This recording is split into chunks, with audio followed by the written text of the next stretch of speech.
Buenas noches, profesor Camilo. Este es mi parcial de señales, es el tercero. Para iniciar con este, vamos a empezar explicando el primero, el cual consta de una ecuación diferencial, donde se tomará x de t, también con su primera, segunda y tercera derivada, u de t y sus coeficientes. Entonces, para la primera parte lo que hicimos fue pues, graficar el valor que nos daba, el valor conocido en este caso fue 3/4. Como podemos visualizar, en esta parte se puso el código, pero por alguna razón esta señal no logró graficarse. Ya para la segunda parte tenemos que utilizar las propiedades para hallar la siguiente respuesta conociendo el YT, en donde vamos a tener la siguiente aplicación de la transformada de Fourier, que va a ser la propiedad de linealidad y de la derivada. Por lo tanto, obteniendo esto, lo anexamos para que sea graficado, como podemos ver aquí, donde vamos a graficar su parte real, imaginaria, magnitud y ángulo. Esta es la parte donde graficamos lo anteriormente mencionado, y como se puede ver, la parte real es simétrica y la parte imaginaria es asimétrica. Para la tercera parte, nos están pidiendo que tenemos que utilizar la propiedad para hallar esta respuesta conociendo a x de t. En esta parte nosotros utilizamos la propiedad de linealidad de integración, donde tuvimos esto teniendo presente estas convenciones según la tabla de la transformada. Nuevamente podemos observar que la parte real viene siendo simétrica y la parte imaginaria viene siendo asimétrica. Igualmente vamos a tener lo que viene siendo la magnitud y la fase. Ya para la cuarta parte nos estaban pidiendo pues graficar dos funciones, por así decirlos. Empezando con la primera, esta fue metida y se resolvió en Wolfram Alpha. Respecto a su graficación obtuvimos esto, luego fue reemplazado como podemos observar. Esto también se hizo en el código para poder ser graficada. Una vez se haya hecho el reemplazo, se procede a hacer graficada pues lo que se ha venido mencionando, su parte real, imaginaria, ángulo, de la señal original que se quería desarrollar. Obteniendo esta, pues en este caso podemos seguir diciendo que la parte real es simétrica, la imaginaria viene siendo asimétrica respecto a 300 y 400 y menos 400 a 300. Ya para finalizar graficamos la otra función, obteniendo nuevamente pues, la respuesta. Esta fue la ecuación que se realizó, pues la integral. Esta se metió en Wolfram Alpha pues para realizarla, luego se procedió a reemplazarlo dentro de la ecuación. Una vez hecho esto, para finalizar, se graficó como tal la señal que se obtenía de esto, como lo podemos observar en esta parte del código, y nuevamente con el reemplazo lo que hicimos fue graficar su parte real, imaginaria, magnitud y fase. Bueno, para el segundo punto iniciamos graficando esta función a trozos. Acá se puede visualizar el código que se implementó. Primero definimos una, luego la otra, y para hacerla de forma general la sumamos y luego esta la graficamos, como se puede observar en esta figura, donde se tiene amplitud respecto al tiempo, el tiempo en el eje X y la amplitud en el eje Y. A esto se le sacaron, se formularon las integrales correspondientes a la transformada para los dos intervalos de la siguiente manera, que son estas que se visualizan aquí. Procedente a esto se resolvieron en el Wolfram. A estas integrales pues se les tiene que sacar la parte real, imaginaria, magnitud y ángulo, que con esta parte del código pues se procedieron a sacar. Como podemos visualizar en la figura, se sabe que es correcta porque la parte real es simétrica y la parte imaginaria es asimétrica, como se puede ver. Para la siguiente parte, que viene siendo la B, que nos preguntan qué sucede si XJW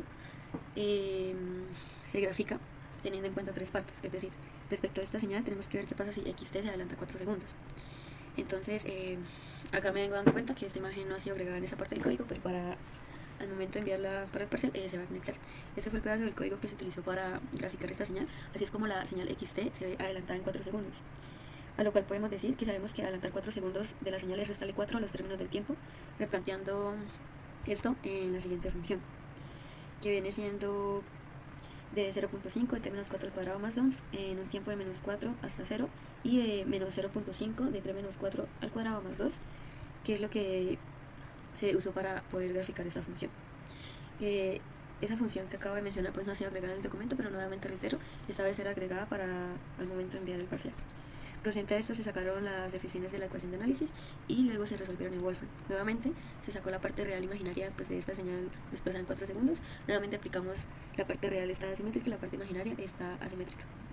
Para la segunda parte nos preguntaban qué pasaba si la señal XT se derivaba en el tiempo y teníamos que corroborarlo graficándolo por la ecuación, graficándolo y sacando la ecuación de análisis y sus respectivas propiedades. Pues al derivar la función original se obtiene esta nueva como se visualiza en la función. Una vez obtenemos esta función pues la graficamos, que viene siendo otra función a trozos, y con este pedazo de código pues logramos graficar esta nueva señal como estamos visualizando en la pantalla. Procedente a esto se sacan las integrales de análisis y luego se resuelven en Wolfram y este viene siendo la respuesta. Recordemos que como es maneja parte imaginaria, por eso tenemos números complejos.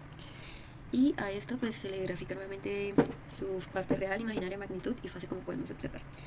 Ya para la tercera parte lo que nos pedía era hacer la convolución pues, de la señal X3 con parte de 3 TUT respecto al espectro que es de la parte XJW. Entonces, para esta parte vamos a tener que la base de la propiedad de la transformada de Fourier, va a ser una convolución de dos funciones, el cual va a ser el producto de las transformadas de cada una de ellas, es decir, pues de cada función. Acá definimos la función. Procedente a ello decidimos graficarla. Esta es la gráfica que obtenemos. Luego de eso pues se realiza la convolución. En esta parte sacamos la transformada analíticamente y procedente a eso procedemos a resolverla en el Wolfram Alpha. A esta parte también se le saca la parte real, imaginaria, magnitud y fase. Como podemos ver, pues, nuevamente se aplica que la fase real es simétrica y que la fase imaginaria es asimétrica. Prosiguiendo con el siguiente punto, que es la parte C, nos preguntan que utilizando las tablas de las transformadas y que las propiedades de las cuales son las transformadas de Fourier, a estas las graficamos en maldad para poder ser analizadas. Con esta nueva función que la llamé la señal xt1, vamos a obtener esta función y como podemos visualizar en esta parte la graficamos. Procedente a eso para graficar la siguiente que hemos venido graficando anteriormente, definimos un intervalo de entre 0 a 9 en pasos de 0.5, esto con el fin de que pueda ser graficada en este intervalo de tiempo para que se vea de una mejor forma. Para la segunda señal usamos una que no era continua, era por muestras, como se puede visualizar. Ahora esto usamos STEAM, ya que viene definida por tipo de muestras en la que se graficó entre O respecto a P. A esta segunda señal también se le sacó su parte real, magnitud, ángulo y fase. Este fue nuevamente, se realizó en un subplot pues para poder visualizar y comparar de una mejor manera. Nuevamente acá se aplica que la parte real es simétrica y para este caso la parte imaginaria nuevamente sigue siendo asimétrica. Para iniciar con el tercer punto teníamos una señal de eje, es decir, una encefalografía. Teníamos que graficar dos señales específicamente, lo que venía siendo FP1, FP2. Eso lo hacíamos directamente de MATLAB, le damos import data y en mi caso pues yo importé esta parte para facilitar importar lo que era el vector tiempo y el vector de las dos señales que necesitábamos. En este caso era la B y la G, y importé esto en columnas ya que para mí era más fácil llamarlo en el código. Prosiguiente a la explicación, teniendo en cuenta lo que ya teníamos que hacer, iniciamos codificando las señales. En mi caso empecé por la Y1, que era la FP1. Acá visualizamos la señal en el tiempo. A esta luego le teníamos que sacar la transformada de Fourier con la función FFT, como podemos visualizar en esta parte, obteniendo esta gráfica como se puede ver. Luego de eso teníamos que descomponerla en cuestión de la frecuencia, a lo cual utilizamos este pedazo de código, el cual se puede encontrar en la información de la ayuda del MATLAB, donde tenemos que tener en cuenta la frecuencia, el periodo y la longitud. Procedente de eso se hacía la parte del código que ejecutaba esta descomposición. Luego de realizar estos pasos, procedíamos a graficar lo último que obteníamos de esta función, y así es como obtenemos la descomposición de la primera gráfica, es decir, de la primera señal. Acá la podemos visualizar de la misma manera, la estamos visualizando pues más grande, más visible. Igualmente hicimos lo mismo para la segunda señal, la graficamos en el tiempo. Sabemos que pues el tiempo va a ser el mismo para ambas porque tienen la misma cantidad de muestras. Igualmente le sacamos su transformada de Fourier y también la descompusimos en el tiempo. ¿Qué diferencias y similitudes podemos encontrar entre ellas? Pues las que yo logré encontrar es que la diferencia como tal solo va a cambiar la amplitud, es decir, lo largo que se va a reflejar en el XY, pero siempre va a mantener la misma frecuencia del tiempo, ya como había mencionado anteriormente, porque tiene la misma cantidad de muestras. Yendo con el siguiente punto, tenemos que graficar tres distintas frecuencias, teniendo en cuenta que el periodo se tenía que mantener intacto. En este caso escogí que el TM iba a ser de 4. Durante la toma de la muestra del eje es diligenciado normalmente con un convertidor analógico digital, es decir, una ADC de 12 bits con frecuencia de muestreo que va desde 100 Hz a varios cientos de Hz. Para ambas señales usé las mismas alta, baja y mediana. Inicié con 20 Hz, luego con 35 Hz y luego para 50 Hz. En este caso es de la primera señal y este es de la segunda señal. El código se encuentra en esta parte, simplemente acá no anexé imágenes porque era simplemente colocar lo mismo 3 veces, entonces no tenía sentido repetir el código, por eso acá subrayo el TM que se dejó fijo y las tres frecuencias que se cambian en esa parte del código. Y pues este pedacito de código es lo que me va a graficar estas imágenes que se están viendo a mi lado izquierdo. Nos preguntaba que qué pasaba que al aumentar el ATM si cambiaba la gráfica o no. Se encontró que entre más grande sea pues el periodo, la señal se va a demorar, es decir, igualmente para el tiempo de la repetición de la señal según el periodo, o sea, según el tiempo que se tarde en volver a repetir dicho ciclo. Para el siguiente parte de este punto teníamos que convertir esta señal a 3.3 voltios, es decir, de 0 a 3.3, teniendo en cuenta que los bits del conversor tenían que ser de 12 bits. Acá estamos mostrando la parte del código, acá nuevamente para la primera señal. Acá lo que hicimos fue pues graficarla respecto al tiempo, porque esta señal la vamos a necesitar más adelante, simplemente porque es necesario graficarla, porque teníamos que fijarnos en los picos más altos que nos daban, ya que la parte de Y es lo que lo vamos a usar en la fórmula para lograr encontrar el offset perfecto y a su vez la cantidad de ganancia que se está obteniendo pues de esta señal. En este caso pues el valor que deseamos y que nos pide el punto es de 3.3 voltios, pero recordemos que esta amplitud que estamos observando acá está en microvoltios, por eso dejo 30, que es su máxima amplitud, 30 microvoltios, como podemos ver, por el 10 a la menos 6. Acá usamos la fórmula de ganancia, que es BPP ACD sobre BPP real. Simplemente lo que vamos a hacer es operarla, y luego los valores que dije anteriormente, que eran los de Y, se van a operar con los de la ganancia.